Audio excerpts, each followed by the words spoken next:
Hello,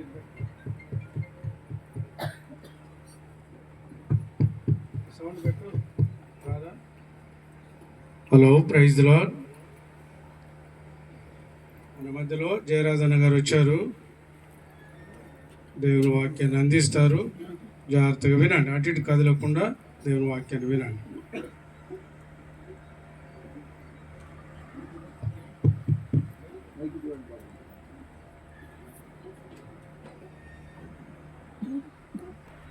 బైబిల్లో నుండి 66వ కీర్తన.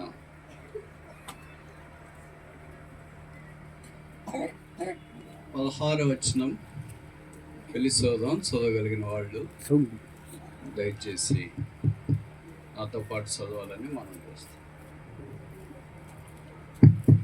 Check check.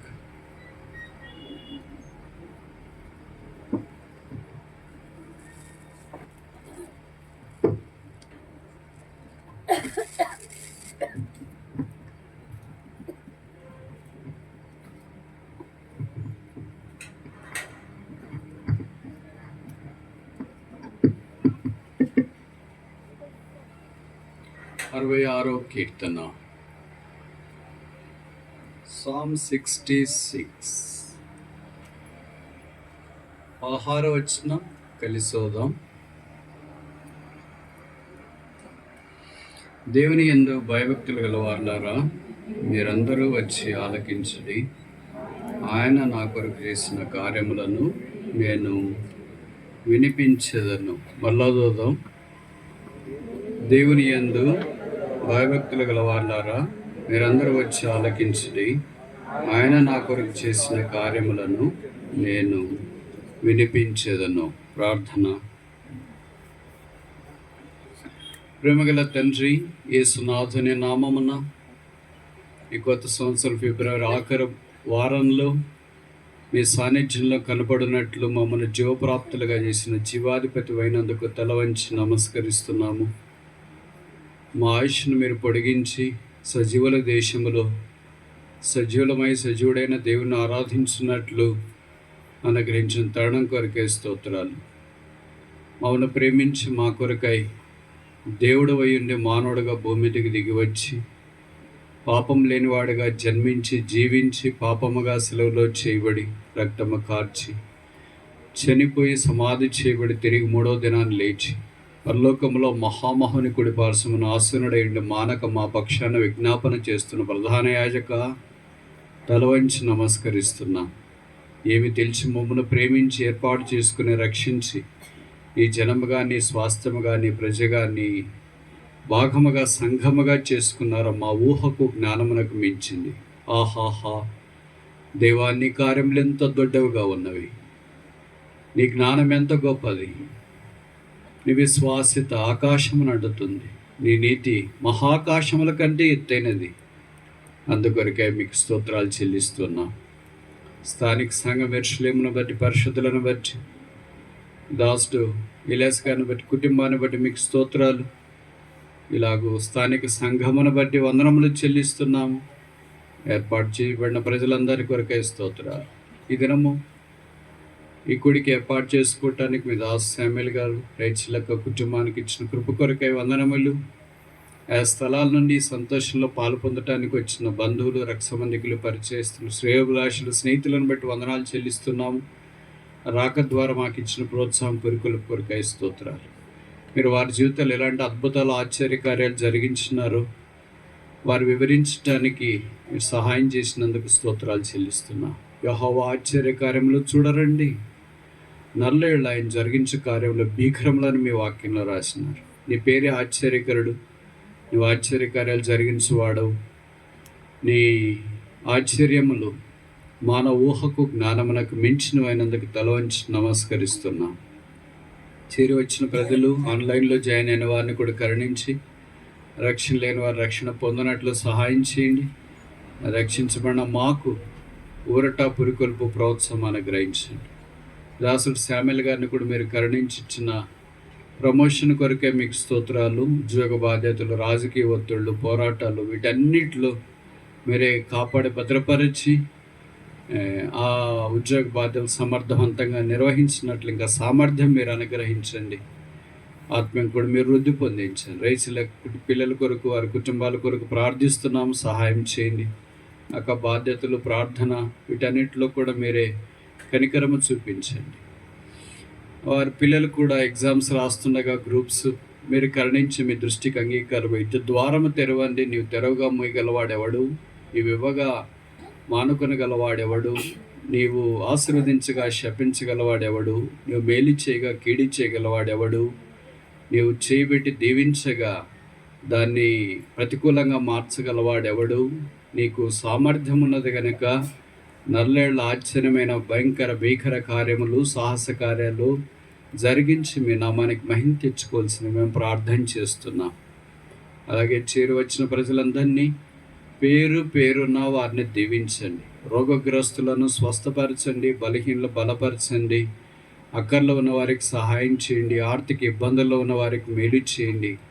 అందరినీ ఆధ్యాత్మికంగా మీరు ఆశీర్వదించి దీవించండి. ఖాళీగా నిష్ప్రయోజనముతో, నిరుత్సాహముతో, కృంగుదలతో జీవితాన్ని కొనసాగించుకున్నట్లు వారికి మీరే మేలు చేసి మహిమ తెచ్చుకోమని ప్రార్థన చేస్తున్నాం. వంట చేసేవారు ఆయా పనుల్లో కనబడకుండా నిమగ్నమైన వారిని కరుణించి వారికి కూడా మీరు మేలు చేయండి. మీ ప్రజలతో కలిసి నేను కూడా ఉండనట్లు అనుగ్రహించిన అవకాశం కొరకు స్తోత్రాలు. వారి ప్రార్థన భూమి మీద నిలువబడి ప్రీతికరమైన పరిచర్య చేయనట్లు నన్ను కరుణించము. మాకు కాదు యెహోవా, మాకు కాదు, నీ నామమునికే మహిమ ఘనత ప్రభావం ఆరోపిస్తూ యేసు నామమున స్తుతించి ప్రార్థిస్తున్నాము తండ్రి. ఆమేన్. క్రైస్తవ జీవితం ఓ ఆధ్యాత్మిక అసమానమైనది. నీళ్లలోనూ నిప్పుల్లోనూ పడిన వాటన్నిటిలో నుండి బయటికి సురక్షితంగా యేసు ప్రభు తీసుకుని రా సమర్థుడు. బైబిల్ చరిత్ర ఇది విధంగా ఆ సంగతులన్నింటినీ జ్ఞాపకం చేస్తుంది.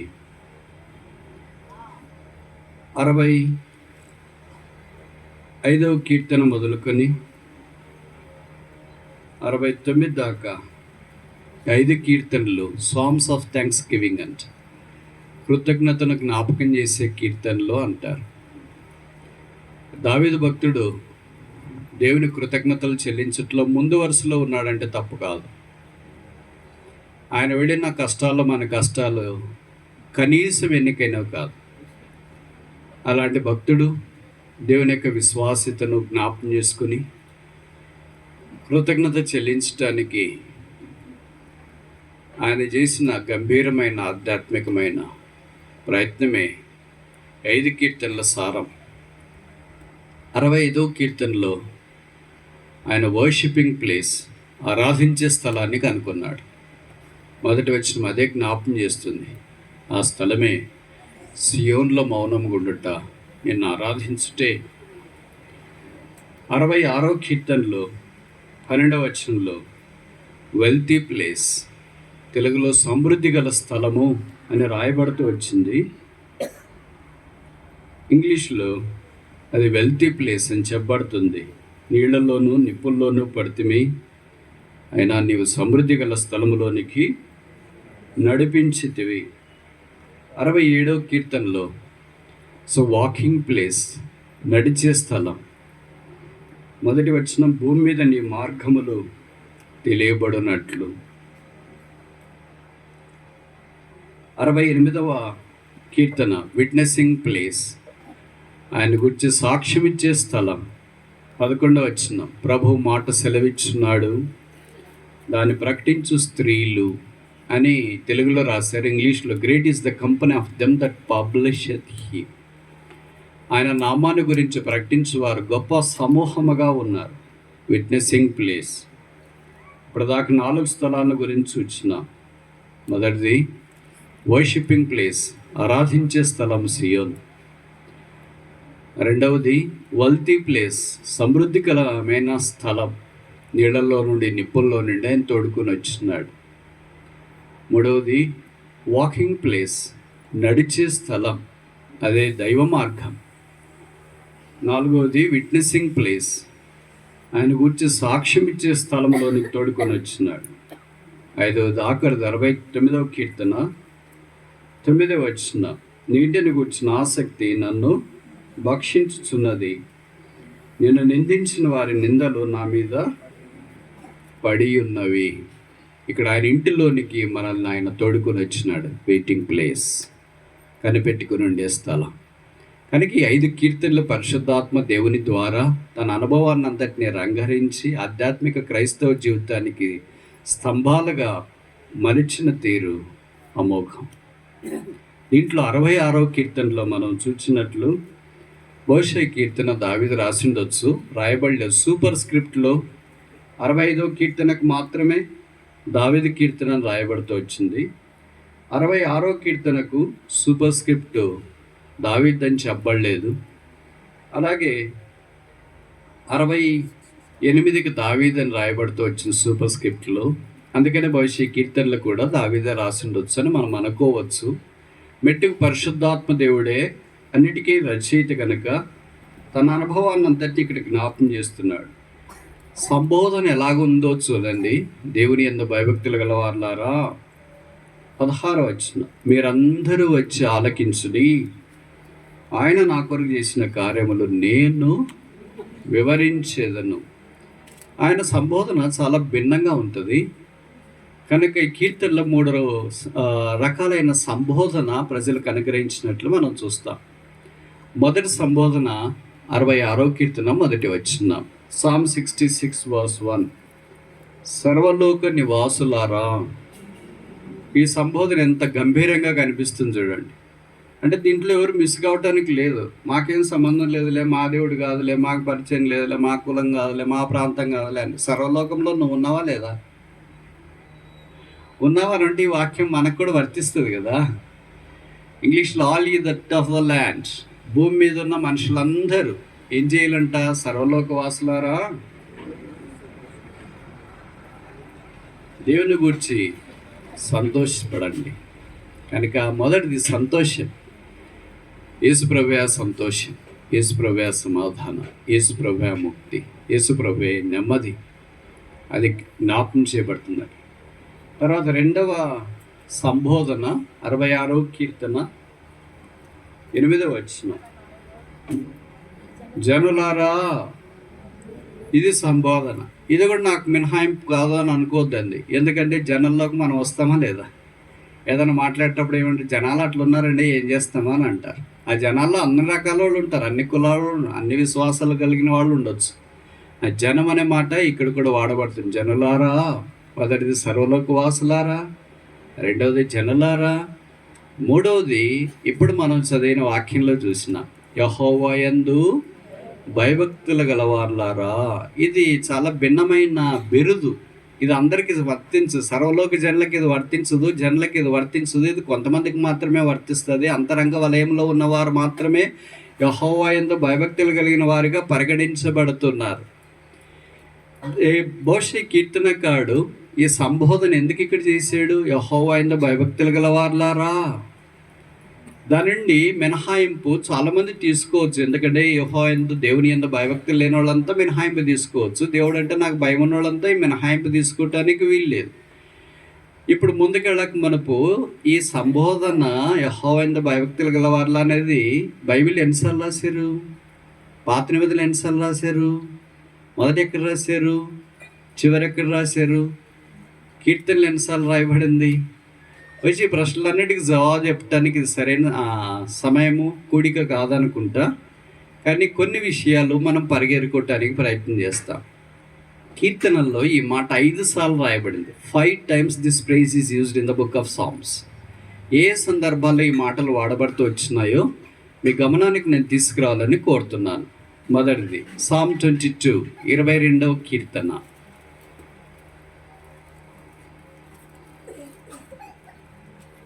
ఇరవై 22వ కీర్తన.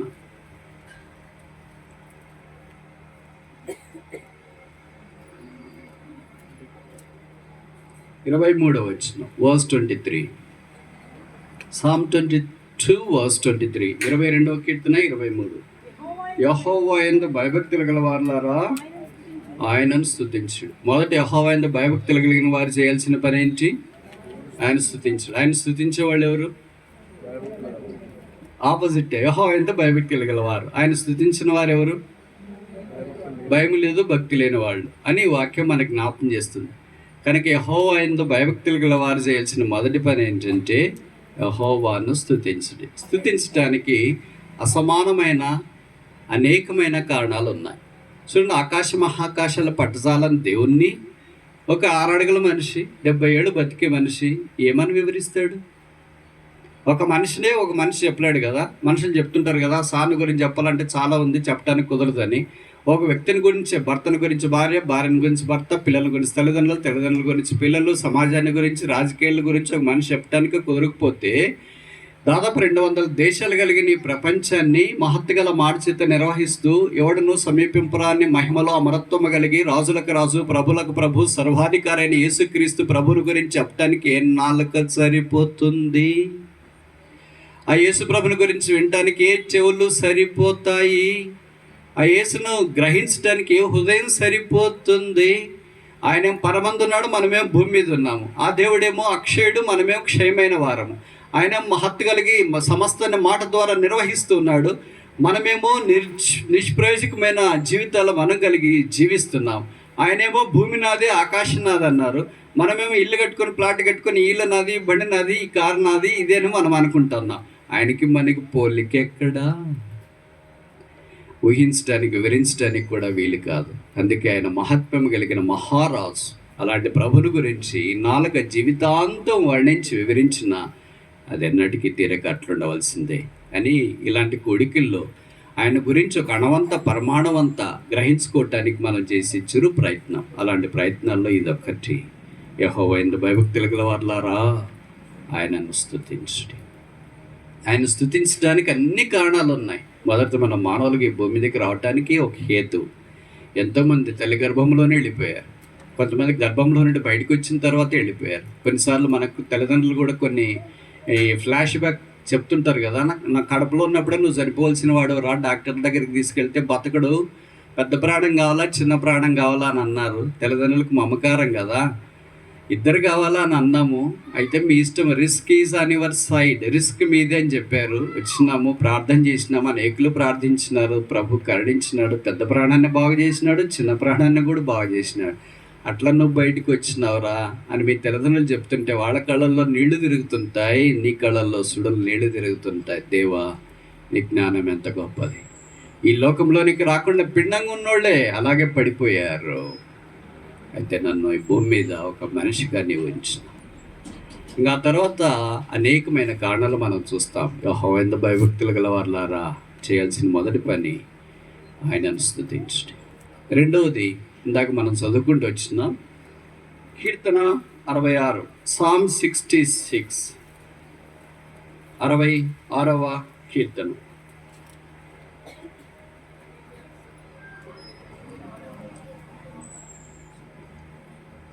అరవై 66వ కీర్తన 16వ వచనం. దేవుని యందు భయభక్తులు గల వారులారా మీరందరూ వచ్చి ఆలకించుడి. భయభక్తులు గల వారు చేయాల్సిన రెండవ పని ఏంటి? వచ్చి ఆలకించాలి. ఇది మామూలుగా మనకి ఇష్టం ఉండదే. వచ్చి మాట్లాడమంటే మాట్లాడతాం, కూర్చోమంటే కూర్చుంటాం, తర్వాత వేరే పనులు ఏమైనా చేయమంటే చేస్తాం. కానీ ఆలకించాలనేది అంటే వినాలంటే చాలా కష్టం. వినేవాళ్ళు చాలా గొప్పవాళ్ళు. బైబిల్లో కూడా రాశారు, బుద్ధి గలవాడు మాట్లాడటకు నిదానించువాడై ఉంటాడు, వినుటకు వేగిరిపాడు ఉంటాడు. కొంతమంది సాధారణంగా వినటానికి ఇష్టపడరు, ఎప్పుడు వాళ్ళే మాటల్లో డామినేట్ చేయాలని కోరుకుంటూ ఉంటారు. జ్ఞాని మౌనంగా ఉంటాడు, అజ్ఞాని విస్తారంగా మాట్లాడతారు. ఇదే మనకున్న లిట్మస్ టెస్ట్. మనం బయట వాళ్ళ తెలివైన వాళ్ళ తెలివిగాని వాళ్ళ అని ఒక్క అన్నం మెత్తకు చూస్తేనే అన్నం ఉడికిందా లేదని ఎలాగ తెలుస్తుందో వాళ్ళ మాటల సవడిని బట్టి మనకు అర్థమైంది. వీళ్ళు టూ మచ్ మాట్లాడుతున్నారు అనుకో, అప్పుడు మనం అనుకుంటాం కదా వీళ్ళు ఏం మాటకారి వాగడుగాయే అని అంటాం. దేవుడి దగ్గరికి వచ్చినప్పుడు ఆ కాయలన్నీ ఏం పనిచేయవు, వినేవారై ఉండాలని దేవుడు కోరుతున్నాడు. ఏం వినాలి మరి? ఇక్కడే రాస్తారు కదా, యెహోవా నా కొరకు చేసిన కార్యములను నేను వినిపించేది. నా కొరకు, మా కాదు, వాళ్ళ కొరకు కాదు. నా కొరకు ఏం చేసి, it's a personal experience. Christianity is not a religion, it's a relationship with God. It's a individual relationship with God. క్రైస్తవం అంటే మతం కాదు, సృష్టికర్త అయిన దేవునితో మనిషికున్న సంబంధం. ఆ బంధం, అనుబంధం, ఆత్మీయ బంధం, శిలువ బంధం, సదాకాలం ఉండే బంధం, నిత్య బంధం. అది జీవితాన్ని మార్చే బంధం. ఆ బంధంలోనికి రాకపోతే బంధం యొక్క ప్రాముఖ్యత తెలియదు. అందుకే కొన్నిసార్లు మనం కూడా వాడక భాషలో మాట్లాడతాం. ఆ బ్రదర్ మీకు తెలుసా, ఈ సిస్టర్ మీకు తెలుసా అంటే, అసలు మా బాండింగే వేరులేండి అంట.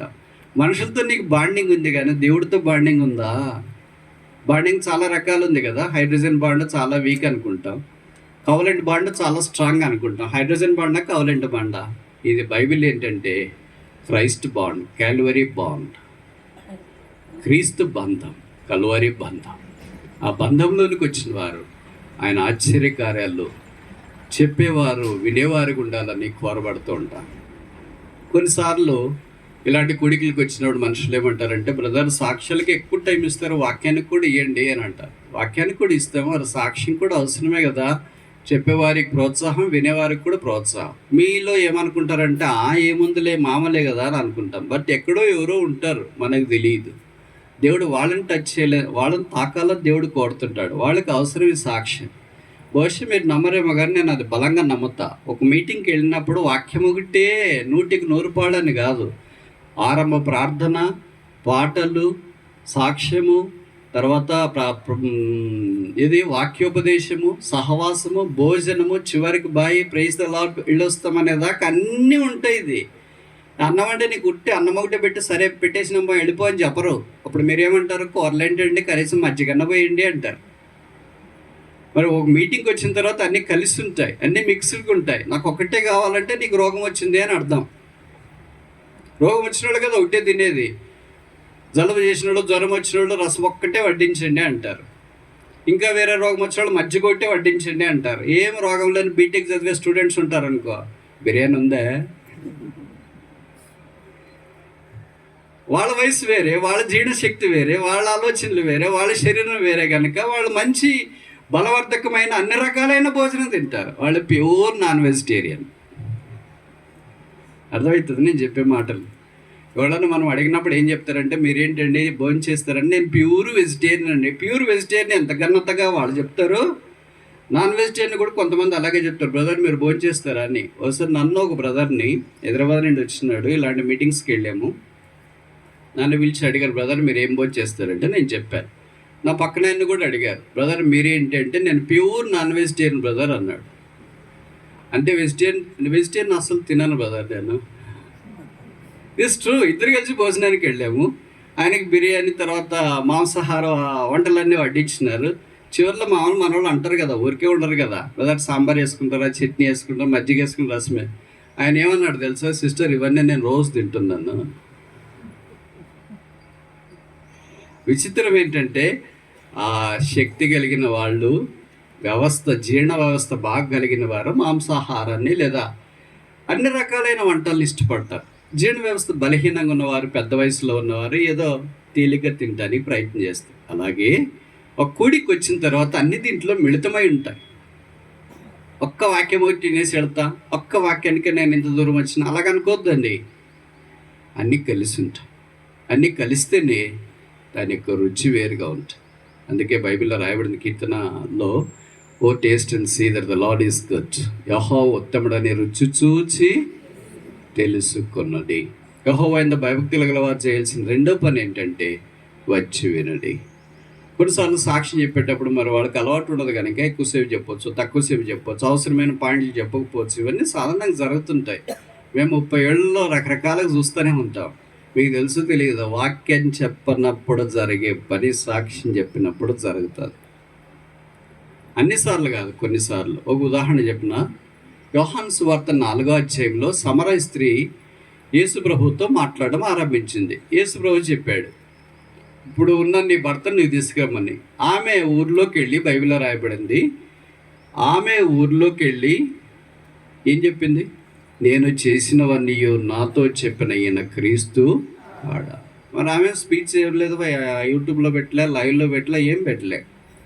అని సాక్ష్యం ఇస్తే వాడు బైబిల్లో రాయబడిన మాటలు ఏంటంటే, ఆమె సాక్ష్యం విని యేసుక్రీస్తు ప్రభు నిజముగా లోకరక్షకుడు అని వచ్చింది. కనుక sometimes witness is more profound than word of God. యేసు ప్రభు వాళ్ళందరికీ వెళ్ళేది సువార్త చెప్పలేదు, ఆమె సాక్ష్యం చెప్పేది. కనుక దేవుడు మనుషులతో పనిచేసే విధానాలు అనంతం. ఆయన పనిచేసే విధానం మనం అంగీకరించడానికి ఇష్టపడాలి. అందుకే యెహోవా యందు భయభక్తులు గలవారులారా ఆలకించండి. యెహోవా నాయలు చేసిన కార్యాలు నేను మీకు వివరించాను. మూడవది చూస్తామా, కీర్తనలు.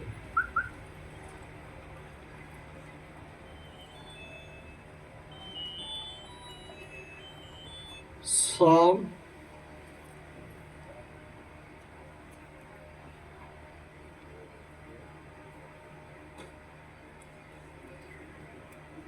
115 verse 11. 115:11. Psalm 115 verse 11. యెహోవా యందు భయభక్తులు గలవారులారా. మూడవది, యెహోవా యందు భయభక్తులు గలవారు చేయాల్సిన పని ఏంటి? ఈ రెండైతే సరే బాగానే ఉందిలే, మనకు కూడా వర్తిస్తుంది అని అనుకుంటాం. ఇది ఇంపార్టెంట్. ఇది ఈ విషయంలో మనలో చాలామందికి వర్తించదు, అంటే దీంట్లోకి మనం రాలేం. మూడవది ఏంటి? యెహోవా యందు నమ్మిక ఉంచుడి. బైబిల్ అంతా ఒకటే సారాంశం. 118వ కీర్తన మనకు తెలుసు కదా, మనుషులను నమ్ముకుంట కంటే, రాజులను నమ్ముకుంట కంటే యెహోవాను నమ్ముకుంట మేలు. Trust in God, we trust in God. మీకు తెలుసు కదా, అమెరికన్ కరెన్సీ ఉంటుంది డాలర్ అని, దాని మీద ఇదే ఫ్రేజ్ ఉంటుంది, వి ట్రస్ట్ ఇన్ గాడ్. దేవుని యందు నమ్మకం. ఎంత దేవుని యందు మనం నమ్మకం ఉంచుతామో అంత ఆధ్యాత్మికంగా ముందుకెళ్తాం. అందుకే యోహాను సువార్తలో ఇదే మాటను తీసుకొని పారాఫ్రేజ్ చేస్తే యేసుప్రభు వారు వాడుతూ వచ్చినాడు, నమ్ముట నీ వలనైతే నమ్మువానికి సమస్తము. మనకెందుకు సాధ్యం కావట్లేదు? ఆపోజిట్గా ఆలోచిస్తే నమ్మడం లేదు. సింపుల్. మేము నమ్మకపోవడం ఏంటంటే, నమ్మకపోతే ఇక్కడ దాకా వస్తామంటే వస్తూనే ఉంటాం, కానీ నమ్మాలి కదా. నమ్మడం అనేది అందరి చేత కాదు. అందుకే with God all things are possible. Mark 10:27లో చెప్పబడింది, దేవునికి సమస్తము సాధ్యము. అంటే నమ్మడం అనేది మన పని ఉంది, సాధ్యపరచడం అనేది దేవుని పని ఉంది. మనం ఎంతగా నమ్ముతామో అంత ఎక్కువగా దేవుడు మన విషయంలో సాధ్యపరుస్తాడు. అబ్రహాముకి మనకున్న తేడా ఏంటి? ఇదే. ఆదికాండంలో రాయబడింది కదా, అబ్రహాము దేవుణ్ణి నమ్మాను. మనము దేవుణ్ణి తప్ప అందరినీ నమ్ముతాం. అందుకనే చాలా బాధపడతాం, అయ్యో వాడిని ఎంత నమ్మేశానండి, బిజినెస్లో వెళ్ళాను చాలా నష్టపోయాను, మా ఇంటి పక్కన వాళ్ళని నమ్మాను, వాళ్ళని నమ్మినాను, మా కోవర్కర్స్ని నమ్మినాను, బంధువులు నమ్మినాను, నిలువునా ముంచేశారండి. మీరు ఎవరిని నమ్మినా ముంచొచ్చు, కానీ ఒక్కరిని నమ్మితే ముంచాడు, మునిగిన వాడిని తేలుస్తాడు. ఆయన పేరు యేసు. ఎవరిని నమ్మినా భూమి మీద నిన్ను ముంచొచ్చేమో, అయితే ఒకే ఒక్కరిని నమ్మితే ముంచిన నిన్ను తేలుస్తాడు. ఆయన పేరు యేసు. ఆయన మేము ప్రకటిస్తున్నాం. బైబిల్లో రాయబడింది, యెహోవా యందు భయభక్తులు గలవారులారా. ఇప్పుడు భయభక్తులు కలిగిన వాళ్ళే కాదు ఎవరో దారిముడి పోయేవాళ్ళు కాదు. కానీ మరి నమ్మడం అంటే ఏంటి? ఇంకా నమ్మట్లేదు. ఈ నమ్మడం అనేది సత్యదాకా ఉంటుంది. ఒక రోజులో జరిగే ప్రక్రియ కాదు, ఒక వారము, ఒక నెల, ఒక సంవత్సరము జరిగే ప్రక్రియ కాదు. చనిపోయేదాకా దేవుని నమ్మడంలో నిరంతరం కొనసాగిపోయే ప్రక్రియ. ఆ నమ్మడం క్రైస్తవుని యొక్క ప్రాథమికమైన వాక్యం. కనిపించేది నమ్ముతాం, కనబడనేది నమ్మం. క్రైస్తవుడు అంటే కనబడనేది నమ్మేవాడు, కనిపించిన దాన్ని పట్టనేవాడు. ఏమంటారు మరి మీరు? నాలుగవది, 118వ కీర్తన, Psalm 118, 4వ వచనం. Psalm 118 verse 4. 118వ కీర్తన 4వ వచనం. ఆయన కృప నిరంతరం నిల్చునని. ఇది మూల భాషలో ఏం రాశారంటే, యెహోవా యందు భయభక్తులు కలిగిన వారు ఆయన కృప నిరంతరం నిల్చునని ప్రకటించుదురుగాక. అంటే వీళ్ళ సాక్ష్యం ఇచ్చేవాడు. ఎప్పుడైతే మనం నమ్ముతామో, నమ్మిన దాని గురించే కదా వేరే వాళ్ళకి చెప్తాం. ఇప్పుడు మనకి ఏదైనా ఒక రోగం వచ్చింది అనుకోండి, అదే రోగంలో బాధపడుతున్న వాళ్ళు ఉంటారు అనుకోండి, వాళ్ళకి చెప్తాం కదా, పలానా డాక్టర్ అండి చాలా బాగా చూస్తాడు, మీకెక్కడ తెలుసు అంటే మాకు కూడా అలాగే వచ్చిందండి, అంటే మనం చెప్పకపోయినా పక్కన వాళ్ళ మీదన్నా మోపుతాం. మా ఇంటి పక్కన వాళ్ళకి అలాగే వచ్చిందంటే అందుకే వాళ్ళని తీసుకెళ్ళే వాళ్ళకి చాలా బాగా అయిపోయింది, చాలా తొందరగా. ఇప్పుడు ఎలాగున్నారంటే అసలు ఆ రోగం వచ్చినట్టు వాళ్ళు అనిపించదు చూస్తే అనుకో. ఎప్పుడైతే మనం నమ్ముతామో అప్పుడు మనం ప్రకటించడానికి పూనుకుంటాం. యెహోవా యందు భయభక్తులు కలిగిన వారు చేయాల్సిన 4వ పని ఏంటంటే ఆయన కృప నిరంతరముండునని ప్రకటించే అనుభవంలోనికి వారు తీసుకురావడం. ఈ ప్రకటన ఆధ్యాత్మిక జీవితానికి మూల స్తంభం. ఇప్పుడు 4 విషయాలు చూసినాం. యెహోవా యందు భయభక్తులు కలిగిన వారు మొదటిది ఏం చేయాలా? స్తుతించాలా. రెండవది ఏం చేయాలా? వచ్చి ఆలకించాలా. మూడవది ఏం చేయాలా? నమ్మాలా. నాలుగవది ఏం చేయాలా? ప్రకటించాలి. ఇప్పుడు 5వది ఆఖరిది. కీర్తనలు 135 20 వచనం. Psalm 135 verse 20. లేవి వంశీయులారా యెహోవాను సన్నతించుడి. యెహోవా యందు భయభక్తులు గల వాళ్ళారా యెహోవాను సన్నతించుడి. మరలా ఇక్కడికి వచ్చింది భూమి గుండ్రంగా ఉందని. అంటే యెహోవా యందు భయభక్తులు కలిగిన వారు చేయాల్సిన మొదటి పని ఆఖరి పని ఒకటే. ఆరంభం పని అంతం పని ఒకటే. ఆరంభం ఏం పని? స్తుతించుట. అంతం ఏం పని? స్తుతించుట. ఆరంభం ఎలాగున్నా స్తుతించాలా, అంతం ఎలాగున్నా స్తుతించాలా. ఎందుకని మీ అందరికి బాగా తెలుసు కదా. ఆయన పేరే ఆరంభం, ఆయన పేరే అంతం, ఆయనే అల్ఫా, ఆయనే ఒమేగా. ఆయనే చెప్పినాడు నేను మొదటి వాడను, is from the beginning and is in the end. ఆయనే ఆరంభం, ఆయనే ముగింపు. అంటే ఆయన రాజ్యానికి అంతం లేదు. There is no end for his dominion. ఆయన రాజ్యము అంతము లేనిది. కనుక ఇప్పుడు యెహోవా యందు భయభక్తులు గల వారిని గురించి కొన్ని సంగతులు మీ గమనానికి తీసుకురావడానికి ఒక చిరు ప్రయత్నం చేసిన. ఈ యెహోవా యందు భయభక్తులు కలిగిన వారు కూడి వచ్చినప్పుడు వ్యక్తిగతంగా ఏవైతే దేవుడు ఆ కార్యాలు జరిగించినాడో అవి వారు పంచుకోవటానికి ఆరంభించినారు. అవేంటి? 66వ కీర్తనలో చాలా రాసినారు. ఒక 5 విషయాలు ఏరుకున్నాం, కానీ సమయం హద్దుబాటును బట్టి ఇప్పుడు వేరే చెప్పి నేను ముగించడానికి ప్రయత్నం చేస్తాను. అసలు ఎవరు యెహోవా యందు భయభక్తులు కలిగిన వారు? దేవుడు అంటే భయం. కొంతమంది అంటారు దేవుడు అంటే నాకు చాలా భయం అండి. ఎందుకు భయం అండి నీకు? దేవుడు చంపుతాడని భయం కదా, యాక్సిడెంట్ అవుతుందని భయం కదా, రోగం వస్తుందని భయం కదా. అలాంటి భయాలన్నీ లోకంలో కనిపిస్తాయి. మీ తల్లిదండ్రులు అంటే నీకు భయమా? చెప్పరేంటి? భయం అండి. భర్త అంటే భయమా? భార్య అంటే భయం? ఇలాంటి వాళ్ళు కూడా కొంతమంది ఉన్నారు, అది వేరే విషయం. సాధారణంగా ఎక్కడ పొందని ఊరట హాయి కుటుంబంలోనే మనకు దొరుకుతుంది. అది తల్లిదండ్రులైనా, భర్త అయినా, భార్య అయినా, పిల్లలైనా. కారణం ఏంటంటే ఒకే రక్తం మంచుకొని పుట్టారు. అలాగే దేవుని యందు భయభక్తులు కలిగి ఉంటే దేవుడు అంటే ఏదో కీడు చేస్తాడనేవాడు కాదు, ఆయన ఎప్పుడు మేలు చేసేవాడు. దేవుని భయం ఎక్కడ ఆరంభమవుతుందో కొన్ని విషయాలు నేను చెప్పడానికి ప్రయత్నం చేయనా. లూకాసు వార్త 23:40లో రాయబడుతూ వచ్చింది. అక్కడ ఒక అందమైన దృశ్యం కనిపిస్తుంది బైబిల్లో. యేసు ప్రభు వారి మీద నేరారోపణ చేసి పాపము చేయకపోయినా, నేరం చేయకపోయినా, లేఖనం ప్రకారం ఆయన సిలువ వేయటానికి యెరూషలేముకి అల్లంత దూరాన ఉన్న కల్వరి కొండ మీదకి తీసుకెళ్ళారు. ఆయన సిలువ వేసే విషాదకరమైన ఆ ఘటనకు ఇంకా 2 దొంగలు, కుడివైపున ఎడమవైపున ఉన్న 2 గజ దొంగలు తీసుకుని వచ్చి ఆయన సిలువ అల్లంత దూరాన వారికి కూడా సిలువ మీద శిక్ష విధించినారు. ఇప్పుడు 3 సిలువలు ఆ కల్వరి కొండ మీద ఉన్నాయి. ప్రజలు ఎంతోమంది చేరి వచ్చినారు. పండగలు అంటే మీకు తెలుసు కదా, ఎలాగ చేరి వస్తారు. ఇసుక వేస్తే రాలినంత మంది ఆ దినాల్లో కూడా అక్కడికి వచ్చినారు కొండ దగ్గరికి. ఎందుకంటే పస్కా పండగ ఆ దినాల్లోనే జరుగుతుంది.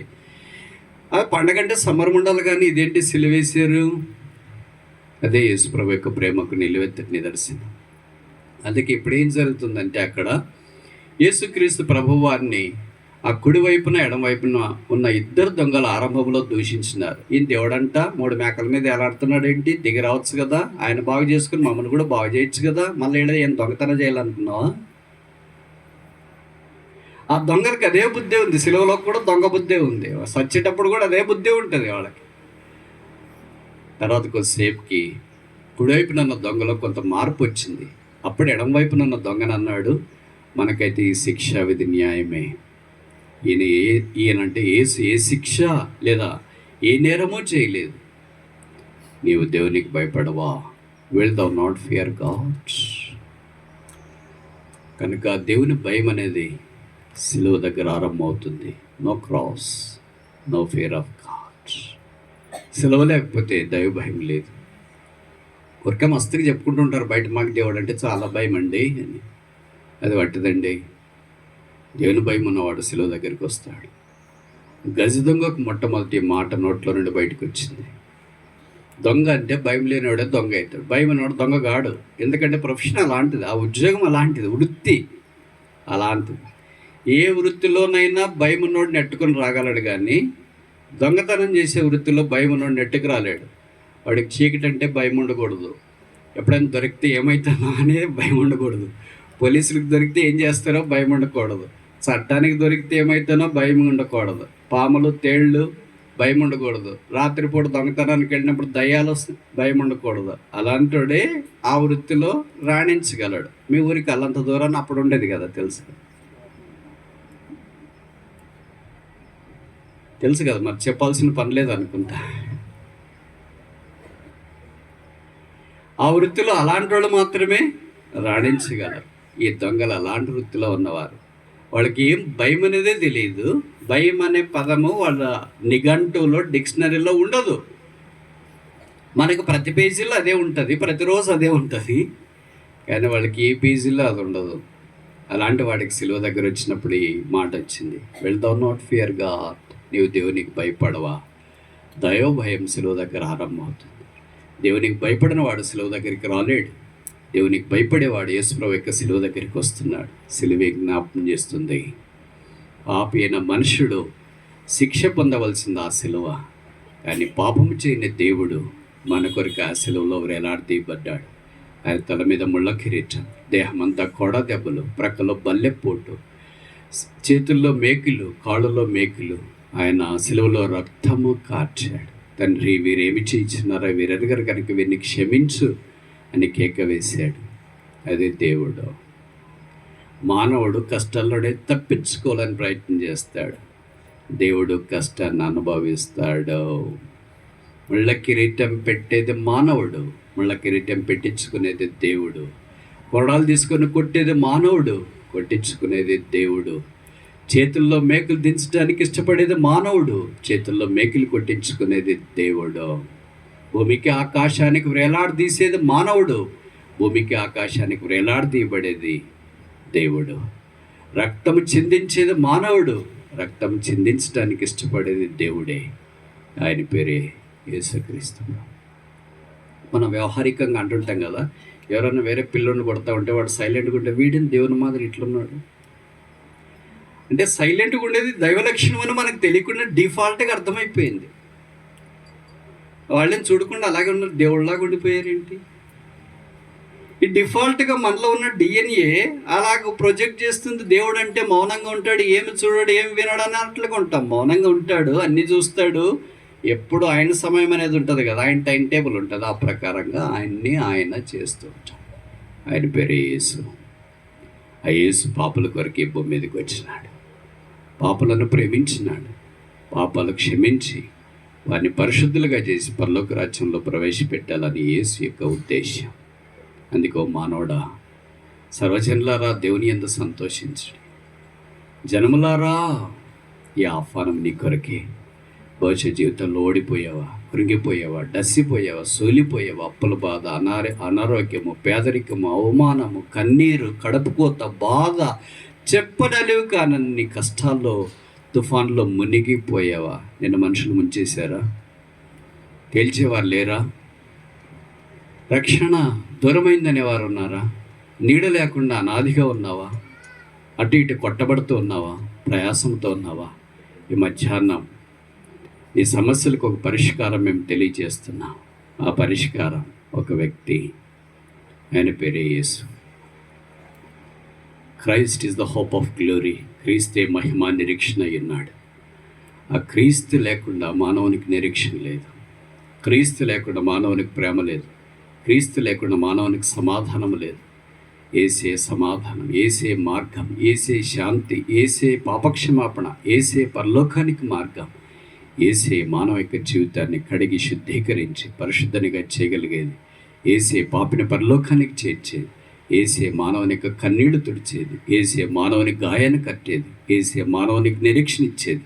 ఏసే మానవునికి ఆశీర్వాదం దయచేసేది. ఆ యేసు నీకొద్దా? ఈ భూమి మీద ఆరోగ్యంగా అన్ని సమృద్ధిగా నీకు ఉన్నప్పుడు ఏమనిపించింది? ఏదైతేనే ముందులే అని అనుకుంటాం. చనిపోయిన తర్వాత ఎక్కడండి, ఎవరు చూసి వచ్చినారా అని అంటారు కదా. అమెరికా ప్రజలు ఎలక్షన్లో డొనాల్డ్ ట్రంప్ని గెలిపించినారంట. మీరు పోయి చూసి వచ్చారా? చెప్పరేంటి? నాకు తెలిసి ఈ మధ్యలో ఎవరు పోలేదు, ఇంతకుముందు పోయింట. చూసి ఇచ్చినారా? చూడలేదే. మరి ఎవరు చెప్పినారు? మీడియాలో చెప్పినారు, యూట్యూబ్లో చెప్పినారు, ఫేస్బుక్లో చెప్పినారు. మావాడు అక్కడ ఉన్నాడు, మా అమ్మాయి ఎక్కడ ఉంది, ఫోన్ చేసి చెప్పినారు, చదివినారు, చూసినారు. సిఎన్ఎన్నో, ఫాక్సో, బీబీసీనో ఏదో ఒక మీడియాలో చూసినారు. ఒక మీడియాలో ఒక దేశం యొక్క దేశాధ్యక్షుడు ఎవరు ఏం చేయబోతున్నారు అని రాస్తే మీరు నమ్మినారు కదా. ఇది బైబిల్, ఇది దేవుని గురించి రాయబడిన మాట. రేడియోలో చెప్తే నమ్ముతున్నావు, టీవీలో చెప్తే నమ్ముతున్నావు, యూట్యూబ్లో చెప్తే నమ్ముతున్నాం, మీ వాళ్ళు ఫోన్ చేస్తే నమ్ముతున్నారు. ఇది పరమలోకము నుండి భూమి మీదకి దేవుడు పంపించిన మీడియా వార్త ఉత్తరం. ఈ వార్త ప్రకటిస్తుంది ఏమని? మనిషి చనిపోయిన తర్వాత 2 మార్గాలు ఉన్నాయి. ఒకటి పరలోకం, రెండవది నరకం. బైబిల్ సెలవిస్తుంది, యేసు యందు విశ్వాసం ఉంచినవాడు, నా మాట విని నన్ను పంపిన వాని యందు విశ్వాసం ఉంచినవాడు తీర్పులోనికి రాక మరణములో నుండి జీవములోనికి దాటాడు. ఏ సెలవిచ్చాడు? నేనే మార్గం, నేనే సత్యం, నేనే జీవం, నా ద్వారానే తప్ప పరలోకానికి ఎవడో ప్రవేశించడానికి. ఆ మార్గాన్ని మేము ప్రకటిస్తున్నాం. లోకంలో బ్రతికినంత కాలం చాలా బాగుంటాం. బ్రతికినప్పుడు నిలబడతాం, కూర్చుంటాం. చనిపోయినప్పుడు నిలబెట్టరు, చనిపోయినప్పుడు కూర్చోబెట్టరు. ఏదో కొన్ని విశ్వాసం వాళ్ళు చేస్తారు, అది వేరే విషయం. జనరల్గా చెప్తారు, చనిపోయినప్పుడు ఏం చేస్తారు? పడుకోబెడతారు. మట్టిలో నుండి నీవు వచ్చినా తిరిగి మట్టి అయిపోతావు. ఇంతదాకా ఎంత బాగున్నారు, వచ్చే వాళ్ళందరూ ఏమనుకుంటే ఎంత బాగున్నారమ్మా, ఎంత బాగా మాట్లాడినారమ్మా, ఎంతోమందికి సాయం చేశారమ్మా, ఇంత తొందరగా ఇలాగ అయిపోతారని అనుకోలేదు. పైనుండి కింద దాకా వజ్ర వైడూర్య మరకత మాణిక్య నీళ్ళ కెంపుల పచ్చలన్నీ ధరించిన అది నన్ను ఒలుస్తారు. పత్తి చెట్టుకి పత్తి ఒలిచినట్లు, మిరప తోటలో మిరప చెట్టుకి మిరపకాయలు ఒలిచినట్లు నీకు ఒలిచేస్తారు. కొడుకే, కూతురే, కోడలే, అల్లడే, బావే, ఇరుగు పొరుగే ఏకాకిగా వచ్చావు. తిరిగి ఏకాకిగానే ఈ లోకాన్ని విడిచిపెట్టాలి. విడిచిపెడితే నెక్స్ట్ ఏంటి? What next? అదే బైబిల్ ప్రకటిస్తుంది. పరలోకములో అగ్ని ఆరదు. పరలోకములో యేసుక్రీస్తు ప్రభువే సూర్యుడు, ఆయనే తేజస్సు, ఆయనే మహిమ. నరకం, అగ్ని ఆరదు, పురుగు చావదు, వేదనకరమైన స్థలం. అక్కడికి వెళ్ళటానికి నిన్ను నీవే అప్పగించుకోవద్దు. ఇక్కడైతే మనిషిని యొక్క జీవితం 70 ఏళ్ళు, అధిక బలం ఉంటే 80 ఏళ్ళు. ఆ తర్వాత వారి జీవితం ఆయాసం, వ్యయం. అయితే పరలోకానికి వెళ్ళిన తర్వాత అక్కడ వేదన, కృంగుదల, అవమానం. ఇలాగూ వేసవికాలం బాపట్ల లేదు, ఇసుక తెన్నలా లేదు, దొంగతనాలు లేవు, తీర్పు లేదు, అవమానం లేదు, నింద లేదు, బాధ లేదు, కన్నీరు లేదు, దుఃఖము లేదు, వేదన లేదు, అప్పులు లేవు, అనారోగ్యము లేదు, మెడికల్ షాపులు లేవు, హాస్పిటల్స్ లేవు, డాక్టర్ల దగ్గరికి పోవాల్సిన పని లేదు, అపాయింట్మెంట్ లేదు. మీకు ఇంపార్టెంట్ విషయం చెప్పిన, స్మార్ట్ ఫోన్ లేదు, యూట్యూబ్ లేదు, ఫేస్బుక్ లేదు, ట్విట్టర్ లేదు. ఇంకా సిస్టర్స్కి ఒక గుడ్ న్యూస్ ఏంటంటే కిచెన్ లేదు. అలాంటి దేశం ఎక్కడుందో చెప్పండి బ్రదర్, ఇప్పుడే వెళ్తామనే వాళ్ళు కొంతమంది ఉన్నారు కదా. ఆ దేశం కొరకు ఎదురు చూస్తున్నాం. ప్రభు రాబోతున్నాడు. యేసుక్రీస్తు మనల్ని ఉచితంగా అక్కడికి తీసుకెళ్తాడు. లోకంలో ఎక్కడికి వెళ్ళాలన్నా, మీరు బస్ స్టాండ్లో, రైల్వే స్టేషన్లో, టాయిలెట్కి వాడాలన్నా సులభ కాంప్లెక్స్లో డబ్బులు ఇవ్వాల్సిందే. రక్షణ ఉచితం, పాపక్షమాపణ ఉచితం, జీవితాన్ని మార్చేది ఉచితం, పరలోకానికి ఉచితం. ఎవరిస్తారు? ఉచితం. ఒకే ఒక్కడు, ఆయన పేరే యేసు. ఆ యేసుని కొత్త ఒక చిన్న కథ చెప్పి నేను ముగిస్తాను. అదొక ఊరిలో భార్యాభర్తలు ఉన్నారు. వారి దంపత్య జీవితం దేవుడు ఆశీర్వదించి ఒక అందమైన కుమార్తెనిచ్చినాడు. కొన్ని రోజులు గడుస్తూ వచ్చినాయి. కుమార్తె పెద్దగైంది. తర్వాత అందరూ అనుకున్నట్లే బీటెక్ చేర్పించినారు అనుకో. ఎందుకంటే బీటెక్ అని ఎందుకు చెప్తామంటే చాలామంది అదే కదా, వాళ్ళకి బాగా ఫిట్ అవుతుందని. ఆ బీటెక్ ఫైనల్ ఇయరే అనుకో, ఇలాగ ఏదో వీకెండ్ ఉంటే ఇంటికి వచ్చింది. వాళ్ళ నాన్న కూతురు అంటే చాలా ఇష్టం. ఎంత ఇష్టమో చెప్పలేరు. కూతురు కొడుకు ప్రాణం కూడా ఇస్తాడు. ఒక దినం ఇలాగే సెలవు వచ్చిన దినం సాయంకాలం కూతురు నాన్న దగ్గరికి వెళ్ళి అడిగింది, నాన్న ఈరోజు నా పుట్టిన దినం కదా, నేను బయటికి వెళ్ళి మా ఫ్రెండ్స్తో పార్టీ చేసుకుంటా. ఓకే, డబ్బులు ఎంత కావాలా? ఫోన్పే. అన్నీ ఇప్పుడు ఫోన్లే కదా. కూతురు దాంట్లో కూడా బ్యాలెన్స్ ఉంది, డిజిటల్ మనీ. మరి ఇంకేం కావాలి బిడ్డ, ఎందుకు అడుగుతున్నావు అంటే అప్పుడు అడిగింది, కారు ఇవ్వండి, నేను కార్ డ్రైవ్ చేసుకుని వెళ్తానని. నాన్నగారి కారు తాళపు చెవులు అలాగే కూతురికి ఇచ్చినాడు. కూతురు తీసుకునింది. సాయంకాలం శుభ్రంగా బాగా రెడీ అయిపోయింది. మీకు తెలిసి ఎట్లా రెడీ అవుతారు అనేది. రెడీ అయింది, కార్ డ్రైవ్ చేస్తా వెళ్ళింది. మీకు తెలుసు కదా, అంటే ఇక్కడ చిన్నూరులో తెలీదు, సిటీలోన వాళ్ళ పార్టీలకు వెళ్ళేటప్పుడు మనుషులు వేరే, పార్టీ అయిపోయిన తర్వాత వచ్చేటప్పుడు మనుషులు వేరే. అర్థమైందా? ఓకే, అర్థం వెళ్ళేటప్పుడు చాలా బాగా డ్రైవింగ్ చేస్తే వెళ్ళింది. స్నేహితులందరితో కలిసింది, మాట్లాడింది, ముచ్చటించినారు, కేకు పార్టీ అంతా అయిపోయింది. ఎప్పుడో తెల్లవారుజామున పార్టీ అయిపోతే ఇంకా తనే స్వాధీనంలో లేకుండా ఉంది. కార్ డ్రైవ్ చేస్తూ వచ్చింది. ఇలాగే స్వాధీనం లేని వాళ్ళు ఎవరో రోడ్డు మీద కనిపిస్తే అని కొట్టింది, చచ్చాడు. పోలీసులు వచ్చినారు, అమ్మాయిని అరెస్ట్ చేశారు. ఆ తర్వాత కథ కట్ చేస్తాం. చివర్లో తీర్పు దినం ఒకటి వచ్చింది. జడ్జి సింహాసనం మీద కూర్చుని ఉన్నాడు. అమ్మాయిని బోన్లో పెట్టినారు. ఇప్పుడు నువ్వు యాక్సిడెంట్ చేసావు, ఆయన చనిపోయాడు, దానికి ఏం నష్టపరిహారం చెల్లించలే, నీకు శిక్ష రావాల్సిందే. ఊరికే నేను ఉజ్జాయింపుకి చెప్తున్నా. ఒక 2 లక్షలు డబ్బులు, 5 సంవత్సరాల కఠిన కారాగార శిక్ష విధిస్తూ తీర్పు వెలువరిస్తున్నాను. అమ్మాయి బోరుని ఏడుస్తే అలాగే కొలువడిపోయింది. పోలీసుల దగ్గరికి వచ్చినారు, లేడీ పోలీసులు పట్టుకున్నారు. తీసుకెళ్ళబోతుంటే జడ్జి గారు రాగండి ఒక్క నిమిషం. జడ్జి పైనుండి దిగి వచ్చినాడు. అమ్మాయి దగ్గరికి వచ్చి తను వేసుకున్న కోటు తీసి అమ్మాయికి వేశాడు, నల్ల కోటు. తను కట్టుకున్న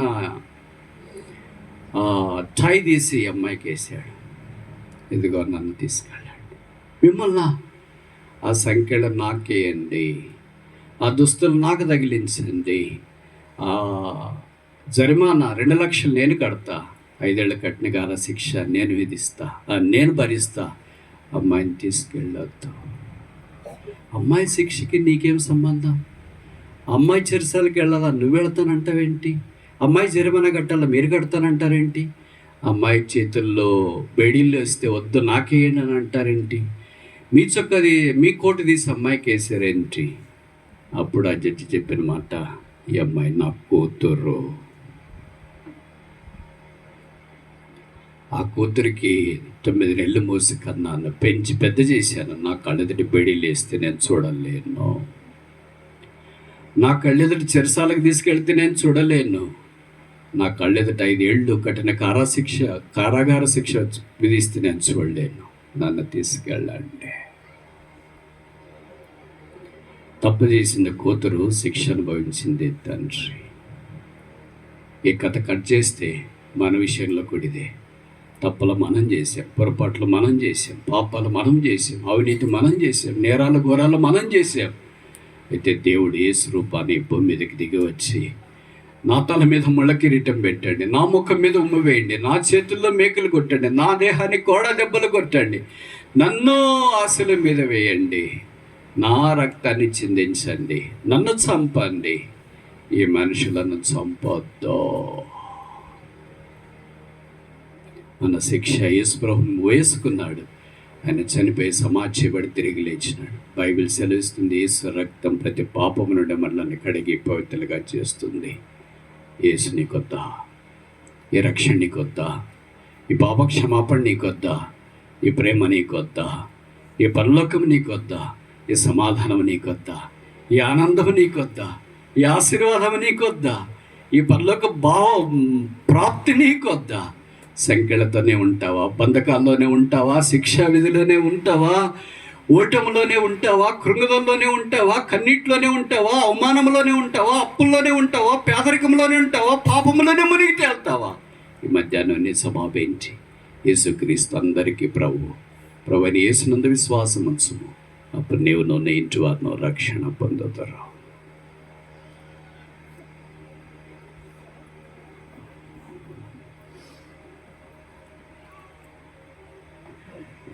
ప్రార్థన చేసుకుందాం.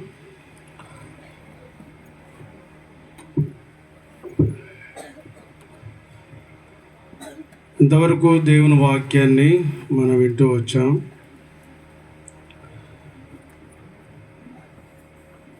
అనేక ఆత్మ సంబంధమైన విషయాలు దైవదాసు ద్వారా మనకు వినిపించబడింది.